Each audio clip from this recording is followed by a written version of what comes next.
देखिए, केंद्रीय कारागार 2 जिला हिसार में कि ये एक प्रदर्शनी लगाई है। ये एक जेल का डेमो बनाया गया है, जेल की प्रदर्शनी लगाई गई है, क्योंकि जिस तरह से संत रामपाल जी महाराज जी आज उस सत्य की लड़ाई के लिए, सत्य के संघर्ष के लिए जेल में लीला कर रहे हैं, जेल में वो सर्व कार्य कर रहे हैं जो व्यक्ति बाहर रहकर भी नहीं करते, वो संत रामपाल जी महाराज ने जेल में रहकर वो कार्य किया है। तो ये प्रदर्शनी यहाँ पर लगाई गई है, उनके उस संघर्ष को दिखाया गया है जो जेल में रहकर संत रामपाल जी महाराज पिछले 11 साल से कर रहे हैं।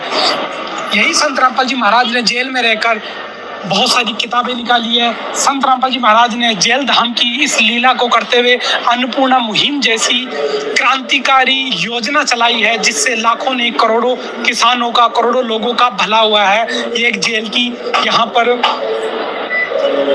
एक डेमो बनाया गया है, जिसमें ये लोहे की यहाँ पर ये सलाखें बनाई गई है और अंदर संत रामपाल जी महाराज जी का आसन और उनका कटआउट लगाया गया है और एक ये दृश्य जनरेट किया गया है किस तरह से एक सच्चे संत आज जेल धाम की जेल में लीला कर रहे हैं। उनके संघर्ष को इस प्रदर्शनी के माध्यम से दिखाया गया है।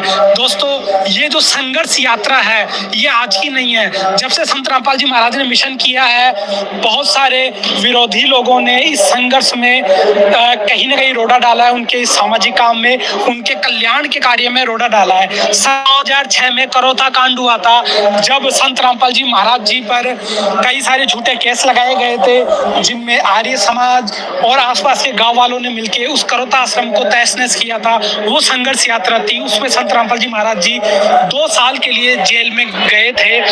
फिर उसके बाद ये उसी करौता आश्रम की अगली फुटेज है जो आप देख रहे हो। उसके बाद संत रामपाल जी महाराज 2 साल बाद आके अपने ज्ञान का विश्व स्तर पर प्रचार करते हैं।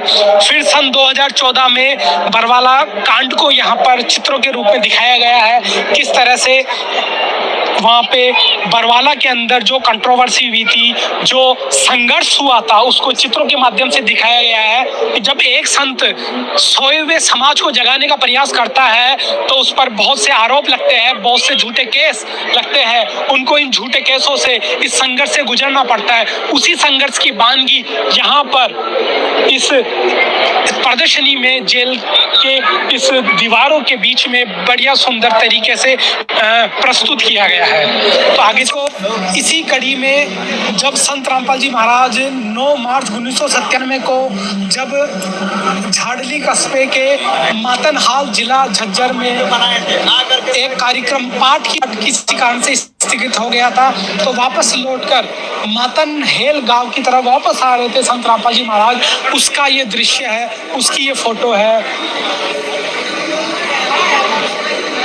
आगे आपको दिखाएंगे जब संत रामपाल जी महाराज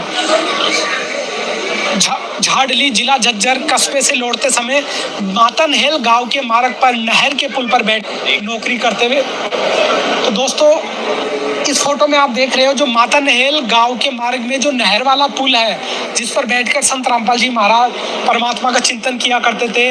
इस पुल को, इस नहर को संत रामपाल जी महाराज ने स्वयं बनाया था, इसलिए आप कभी कभी संत रामपाल जी महाराज इस नहर पर आकर बैठ जाया करते थे और परमात्मा का चिंतन किया करते थे। ये वही दृश्य को यहाँ पर जीवंत किया गया है। और अगले बैनर में आप देखेंगे संत रामपाल जी महाराज परमात्मा को कसक के साथ याद कर रहे थे। उसी क्षण पूर्ण परमात्मा कबीर साहिब सतलोक से सहज शरीर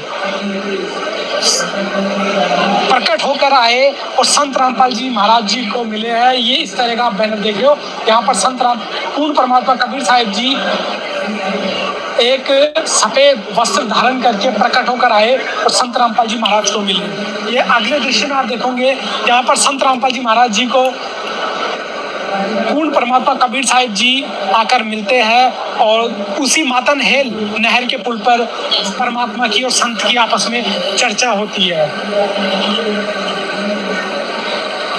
आगे आप देखेंगे कि उधर परमात्मा की, कबीर साहिब जी की और संत रामपाल जी महाराज जी की आपस में चर्चा होती है। तब संत रामपाल जी महाराज जी कहते हैं कि वे कबीर परमात्मा तो जिंदा परमात्मा के रूप में आकर मिलता है, तब कबीर साहिब जी अपना जिंदा रूप दिखाते हैं। तो वो हम आपको अगले कटआउट में दिखाएंगे। जब उनकी वार्ता हो रही थी तो संत कबीर साहिब जी ने अपना जिंदा महात्मा वाला रूप बनाया, तब संत रामपाल जी महाराज जी ने उनको दंडवत प्रणाम किया। ये उसी घटना का यहाँ पर दृश्य बनाया गया है, किस तरह से संत रामपाल जी महाराज जी ने पूर्ण परमेश्वर कबीर साहिब जी को जिंदा महात्मा के रूप में यहाँ पर दंडवत किया।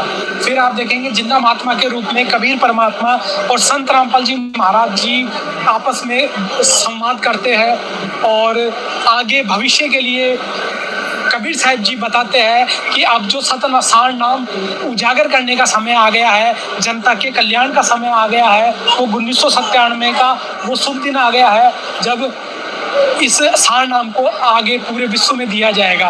तो अगले दृश्य में आप देखेंगे कि पूर्ण परमेश्वर कबीर साहिब जी जिंदा महात्मा रूप में है और संत रामपाल जी महाराज जी को सहज शरीर तत्क्षण सतलोक भेज देते हैं। आप देखेंगे ये अभी तक बहुत बड़ा रहस्य बना हुआ था कि संत रामपाल जी महाराज जी परमात्मा है या उनके शरीर में परमात्मा है, लेकिन इस घटना ने उन सभी अंदेशों को मिटा दिया है और यहाँ पर स्पष्ट हो गया है कि पूर्ण परमेश्वर कबीर साहिब जी ने साक्षात मिलकर संत रामपाल जी महाराज जी को सतलोक में भेज दिया सहज शरीर, और उनका रूप बनाकर संत रामपाल जी महाराज विराजमान है। यह आप अगले दृश्य में देखिए, स्वयं कबीर साहिब जी संत रामपाल जी महाराज जी का रूप धारण कर लेते हैं और आगे की लीला वो संत रामपाल जी महाराज के रूप में ही कबीर साहिब जी करते हैं। ये वो दृश्य है जिससे अब स्पष्ट हो गया है कि वर्तमान में कबीर साहिब ही संत रामपाल जी के रूप में विराजमान है। आप देखिए फिर पूर्ण परमात्मा संत रामपाल जी का रूप धारण करके उनका स्कूटर लेकर वापस अपने इस सत्संग यात्रा की तरफ, आध्यात्मिक यात्रा की तरफ आगे बढ़ चलते हैं। अमर करूँ सतलोक पटाऊ ताते बंदी छोड़ का हूँ, सह शरीर संत रामपाल जी महाराज को सतलोक भेजकर अमर करके बंदी छोड़ पूर्ण परमेश्वर कबीर साहिब जी कहलाए। तो इस तरह से ये दृश्य यहाँ पर जीवंत किया गया है प्रदर्शनी के माध्यम से।